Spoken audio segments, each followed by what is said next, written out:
چې تراغلی جهالت له دنیا لاړو د بوتانو عبادت له دنیا لاړو چې تراغلی جهالت.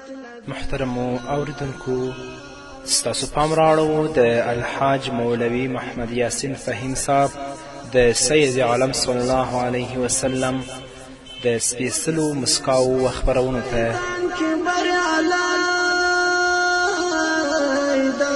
مساګر زی په میدان کې بریالی. بسم الله الرحمن الرحیم. الحمد لله رب العالمين حمد الشاكرين، الصلاة والسلام على سيد الأنبياء والمرسلين سيدنا ونبينا وشفيعنا ومولانا محمد وعلى آله وأصحابه الطيبين الطاهرين.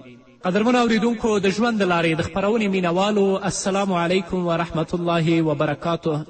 ستاسو روغتیا او خوشحالي د پاک رب نه غواړم په دې هیله چې د صحت او عافیت جامې پر تن ولرئ او خوشحالي مو په برخه وي.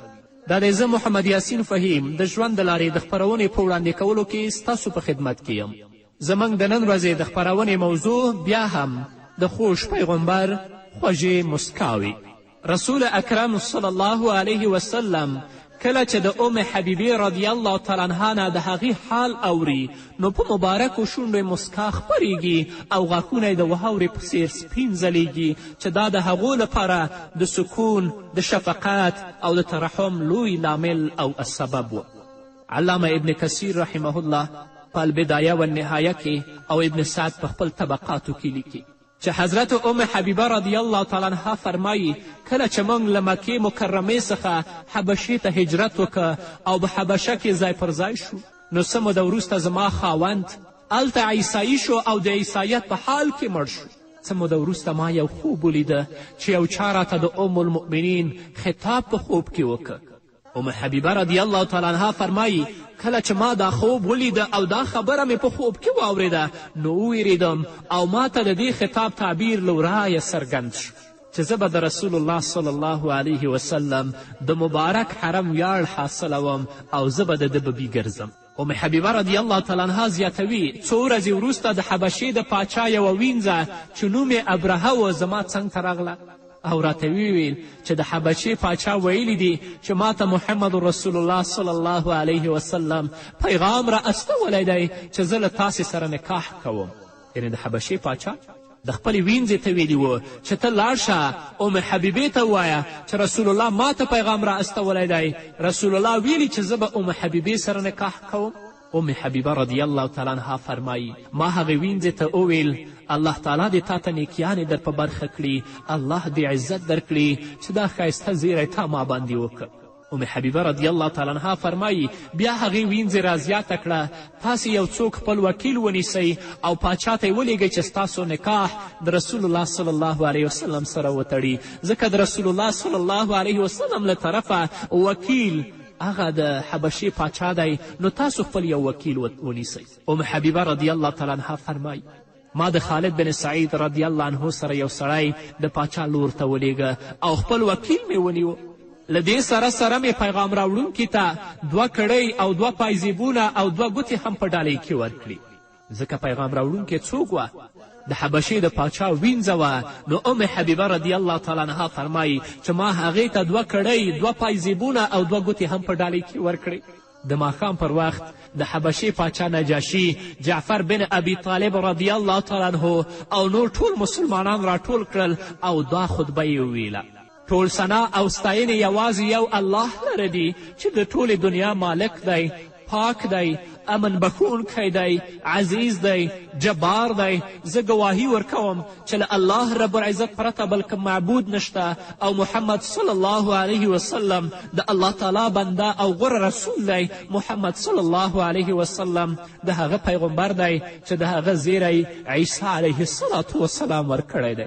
او دې نه یې وروسته ویلې چې اما بعد د کوم شي لور ته چې رسول الله صلی الله علیه وسلم زه بللی یم ما هغه په سر سترګو منظور که او ما د ام حبیبې رضی الله تعالی عنها نکاح د محمد رسول الله صلی الله علیه وسلم سره وتړله. الله رب العزت دې پر دوی رحمت او برکتونه را نازل کړي. له دې وروسته نجاشي پاچا مهر کې 400 دینار د ام حبیبې رضی الله تعالی عنها وکیل ته ور وسپارل. بیا چې خلک پاڅېدل نو نجاشي وویل تاسې اوس کینئ ځکه چې دا د رسول الله صلی الله علیه وسلم سنت دی چې د واده په موقع د خوراک ورکړی شي. له دې وروسته ډوډۍ وخوړل شوه او ټول خلک بیرته ستانه شول. ام حبیبه رضی الله تعالی عنها فرمایي زما څنګ ته څه مال او پانګه راغله نو ما څه نور مال هم وینځې ته ورولېږه خو هغې انکار وکړ او دا یې راته ویلې چې پاچا ما ته قسم را کړی دی چې له ام حبیبې رضی الله تعالی عنها څخه به څه شی نه اخلي. ما هم د رسول الله صلی الله علیه وسلم دین غوره کړی دی. ام حبیبه فرمایي چې هغې وینځې راته وویلې چې ما هم د رسول الله صلی الله علیه وسلم دین غوره کړی دی او د الله تعالی لپاره مې اسلام منلی دی. له دې وروسته راته مخکینۍ ډالۍ هم بیرته را وسپارلې. هغه 2 کړۍ او 2 پایزیبونه او 2 ګوتې چې ما ورته په ډالۍ کې ورکړې وې هغه یې هم بیرته را وسپارلې. ام حبیبه رضی الله تعالی عنها فرمایي بیا د کلي خوا و شا میرمنو راته خوشبویانې او څه نورې ډالیانې راوړې. لږ ځنډ وروسته راته هغې وینځې وویل زه له تا سره یو ضروري کار لرم او هغه دا دی چې رسول الله صلی الله علیه وسلم ته زما سلام ورسوه. د هغې په زړه کې د محمد رسول الله مینې ځای نیولی و او په اسلام مشرفه شوې وه. ام حبیبې ته ډالۍ بیرته ورکوي او ورته وایي چې زه تا سره ضرور کار لرم او هغه ضرور کار مې دا دی چې کله مدینې منورې ته ځې نو زما سلام به محمد رسول الله صلی الله علیه وسلم ته رسوي. ام حبیبه رضی الله تعالی عنها فرمایي هغه وینځه په ما ډیره زیاته مهربانه شوه. هغې زه له څه سامان سره رخصت کړم. هغې به په بار بار زما سره دا خبره تکراروله چې زه در څخه هیره نشم زما سلام به په محمد رسول الله وایي. ام حبیبه رضی الله تعالی عنها فرمایي کله چې زه د رسول الله صلی الله علیه وسلم په خدمت کې مشرفه شوم او ما هغه ته د واده او د کوژدې پیغام ورکه او د ابرهه وینځې له نیک سلوک څخه مې خبر که نو رسول الله صلی الله علیه وسلم زړه راښکونکې مسکا وکړه او مبارک غاښونه یې د واورې په څیر سپین وځرېدل. بیا چې کله ما د وینځې له لورې رسول الله صلی الله علیه وسلم ته د هغې سلام ووایه نو رسول پاک صلی الله علیه وسلم په مبارکه مسکا او رین تندي داسې وفرمایل په هغې دې هم د الله سلام وي او د الله رحمت او برکتونه دې پرې نازل شي. رسول الله صلی الله علیه وسلم کله چې د ام حبیبې رضی الله تعالی عنها د کوژدې او د واده ټول احوال اوري نو په مبارکو شونډو باندې مسکا خپریږي او کله چې د وینځې سلام رسول الله صلی الله علیه وسلم ته رسیږي بیا هم په مسکا او په ورین تندي باندې داسې وایي پر هغې دې هم د الله سلام وي او د الله رب العزت رحمت او برکتونه دې پر دې باندې نازل شي. چې د رسول الله دا مسکا د ام حبیبې لپاره او د نورو مسلمانانو او ازواجو مطهراتو لپاره د سکون د اطمینان لامل او سبب ګرځېدلی و. همدارنګه رسول الله صلی الله علیه وسلم د حضرت زینب رضی الله تعالی عنها د نکاح په موقع باندې مسکی کیږي او په مبارکو شونډو یې مسکا خپریږي او خاندي. ام المؤمنین زینب بنت جحش رضی الله تعالی عنها ته چې کله زید بن حارثه رضی الله تعالی عنه طلاق ورکه او عیدت هم پوره شه نو یوه ورځ رسول الله صلی الله علیه وسلم د حضرت عایشې رضی الله تعالی عنها سره څه خبرې اترې کولې چې یو ډول حالاتو په رسول الله باندې غلبه وکړه. رسول الله صلی الله علیه وسلم به زیاتره د وحی پر موقع له داسې حالت سره مخ کېده چې کله به په رسول الله وحی راتله نو په رسول الله صلی الله علیه وسلم به بېهوشي شکل باندې راتله او ډیر فشار به پرې راته. لږ ځنډ وروسته د رسول الله صلی الله علیه وسلم له مبارکو شونډو مسکا وشوه او د عایشې لور ته یې مخ که او ویې فرمایل یو څوک لاړ شئ او زینب رضی الله تعالی عنها ته دا زیری ورکړئ چې الله رب العزت په آسمانونو کې د دې نکاح وتړله. زینب بنت جحش به په دې باندې ډیر ویاړ او افتخار کوه چې زما نکاح رسول الله صلی الله علیه وسلم سره الله په آسمانونو کې تړلی ده.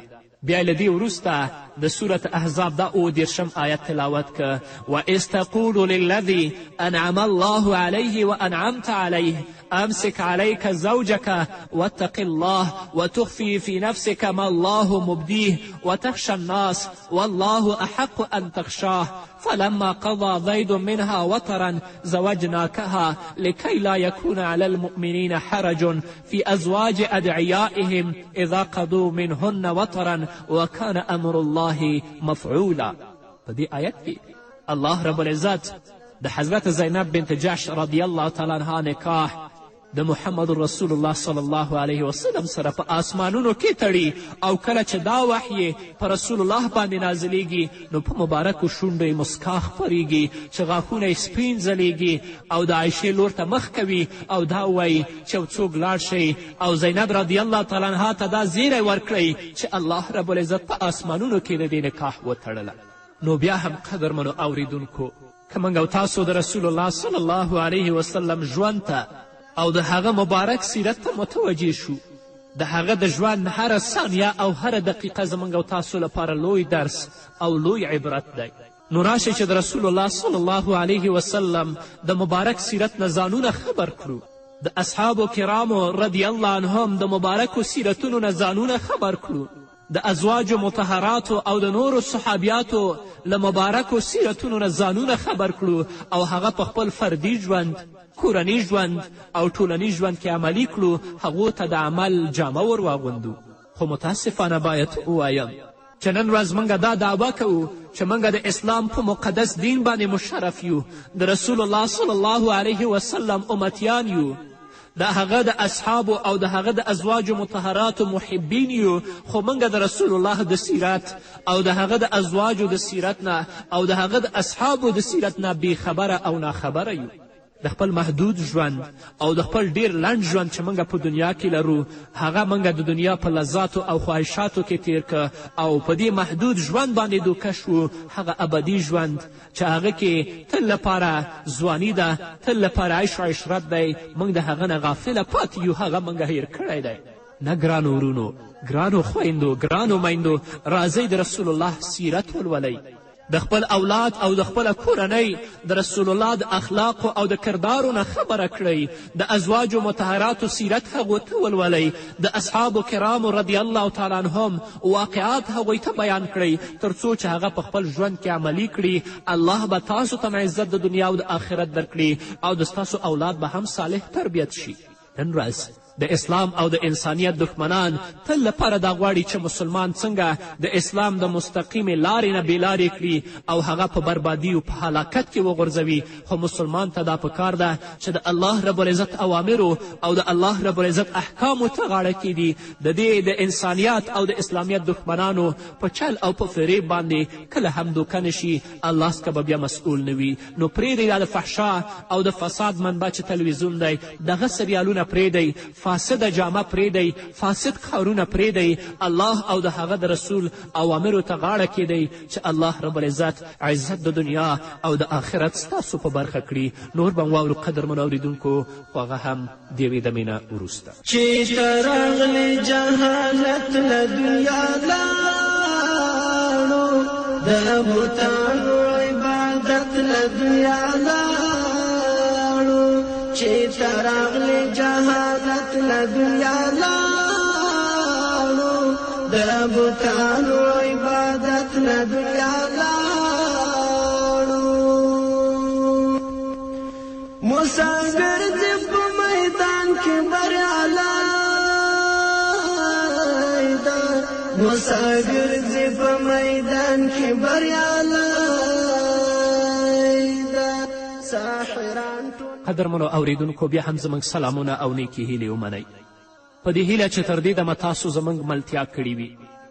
همدارنګه رسول الله صلی الله علیه وسلم کله چې د ام عماره رضی الله تعالی عنها حمله ویني چې په یو مشرک باندې حمله کوي، نو په مبارکو شونډو یې مسکا خپریږي او خاندي.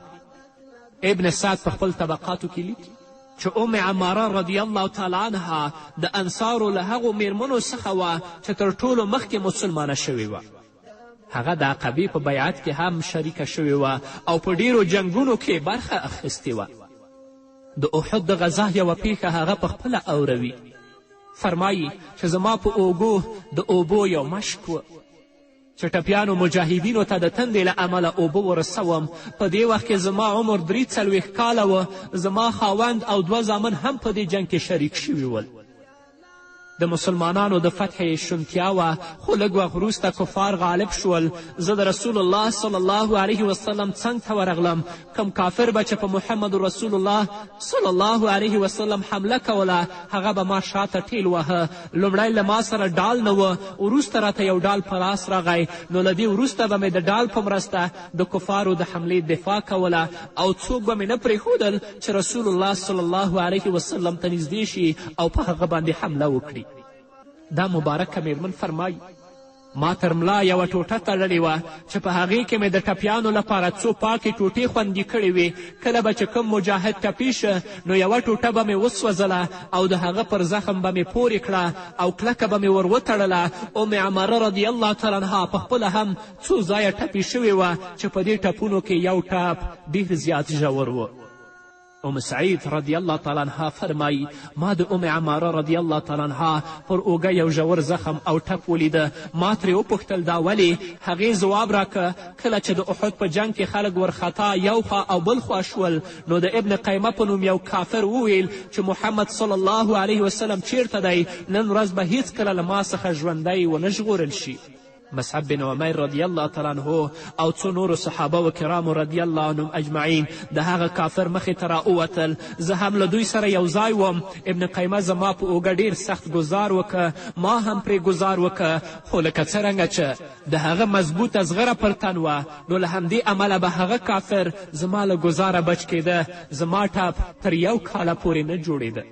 په همدې دور کې رسول الله صلی الله علیه وسلم د حمراء الاسد جنگ اعلان وکړه. ام عماره رضی الله تعالی عنها هم غوښتل چې په دې جنگ او غزوه کې ګډون وکړي، خو د ټپ د ژوروالي او درد له امله یې ونه شوه کړی چې په دې جنگ کې شریکه شي.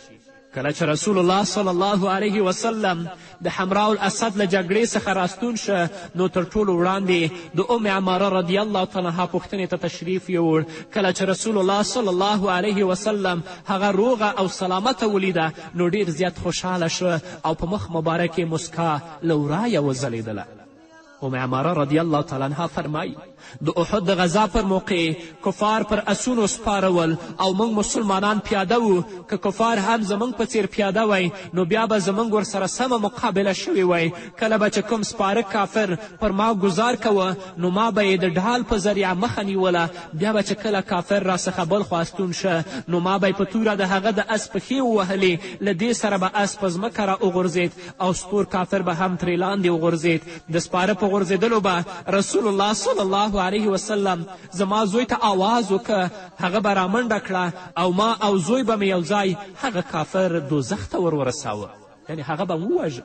د ام عماره رضی الله تعالی عنها زوی عبدالله بن زید رضی الله تعالی عنه فرمایي زما ښي لاس ټپي شو او هیڅ وینه یې نه درېدله. رسول الله صلی الله علیه وسلم حکم وکړه چې په ده باندې پټۍ ولګوي. په دې وخت کې زما مور ام عماره رضی الله تعالی عنها راغله او زما لاس یې وتړه او له هغې وروسته یې راته وویل لاړ شه زویه او له کفارو سره وجنګېږه. رسول الله صلی الله علیه وسلم چې دا خبره واورېده نو ویې فرمیل ای بیبي عماره رضی الله عنها څوک به دومره همت ولري لکه تاسې چې لرئ. په همدې موقع رسول الله صلی الله علیه وسلم څو ځله ام عماره رضی الله عنها او د هغې کورنۍ ته دعا وکړي او د دوی پر شهامت او میړانه یې آفرین ووایه. ام عماره رضی الله تعالی عنها فرمایي په یو موقع باندې یو کافر زما مخې ته راغی نو رسول الله صلی الله علیه وسلم راته وفرمیل دا هماغه کافر دی چې ستا زوی یې ټپي کړی و. زه د کافر مخې ته ورغلم او په توره مې په پنډۍ ډېر سخت ووهه. کافر ډېر سخت ټپي شو او په ځمکه راپرېوت. رسول الله صلی الله علیه وسلم چې دا منظر ولید نو مبارکه مسکا یې وکړه، په شونډو یې مسکا خپره شوه او راته ویې فرمیل دا دی د خپل د زوی غش دې واخیست. له هغې وروسته زموږ خلکو ور ودانګل او دا کافر مو جهنم ته واستوه، یعنې هغه یې ووژه. همدارنګه رسول الله صلی الله علیه وسلم چې کله د ام حرام کور ته ورځي نو هلته مسکی کیږي او په مبارکو شونډو یې مسکا خپریږي. د بخاري حدیث دی چې ام حرام د حضرت انس رضی الله تعالی عنه ترور و، یعنې د هغه خاله وه. رسول الله صلی الله علیه وسلم به ډیر د دوی جونګړې ته تشریف وړه او همالته به د غرمې خوب هم کاوه. یو ځل رسول الله صلی الله علیه وسلم د دوی په کور کې ویده وه چې په ناڅاپي ډول راپاڅېده او په مسکا شو. ام حرام رضی الله تعالی عنها وړاندیز وکړه: ای د الله رسوله، زما مور او پلار دې له تا زار شي. دا څه لامل و چې ته وخندلې او په مبارکو شونډو دې مسکا خپره شوه؟ ام حرام وایي چې رسول الله صلی الله علیه وسلم راته وفرمیل: ما ته زما په امت کې څو سړي وښودل شول چې په دریاب کې د جنگ لپاره داسې سپاره وه لکه په یو تخت چې پاچا ناست وي. ام حرام رضی الله عنها بیا هیله څرګنده کړه: ای د الله غوره رسوله، دعا وکړه چې الله ما هم له دوی سره شریکه کړي. رسول الله ورته وفرمیل: تاسې به هم له دوی څخه یوه یاست.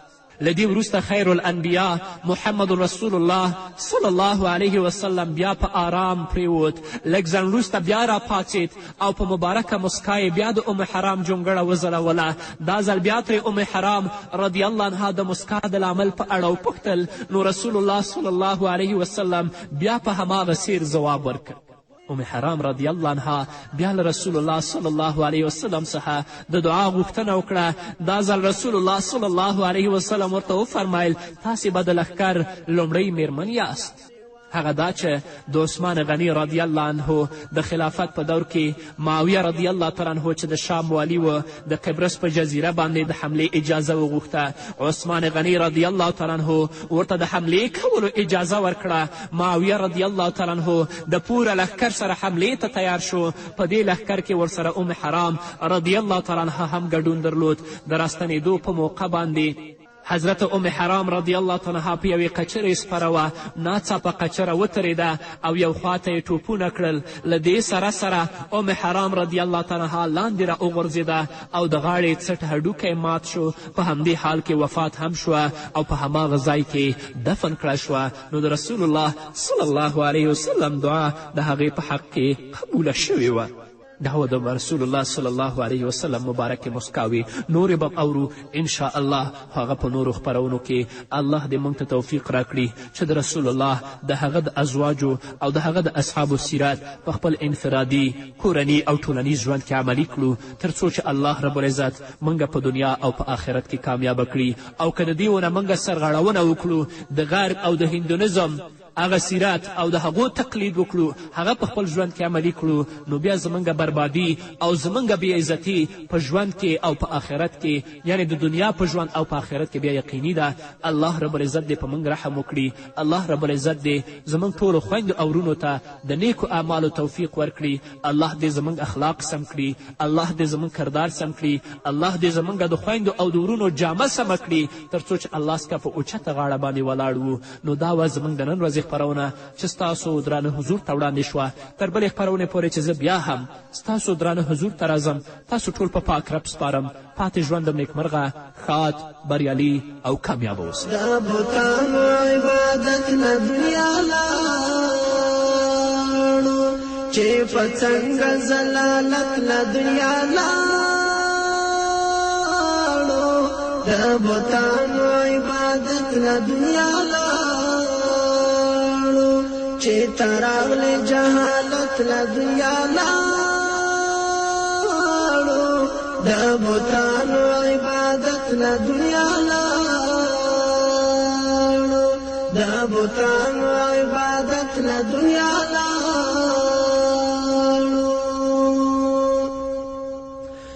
ګمراهان خپل لار به پیدا نه کړو. ګمراهان خپل لار به پیدا نه کړو. که قرآن او ستا سنت له دنیا لاړو. د بتانو عبادت له دنیا لاړو. که قرآن او ستا سنت له دنیا لاړو. د بتانو عبادت له دنیا لاړو. چې تراغلی جهالت له دنیا لاړو. د بتانو عبادت له دنیا لاړو.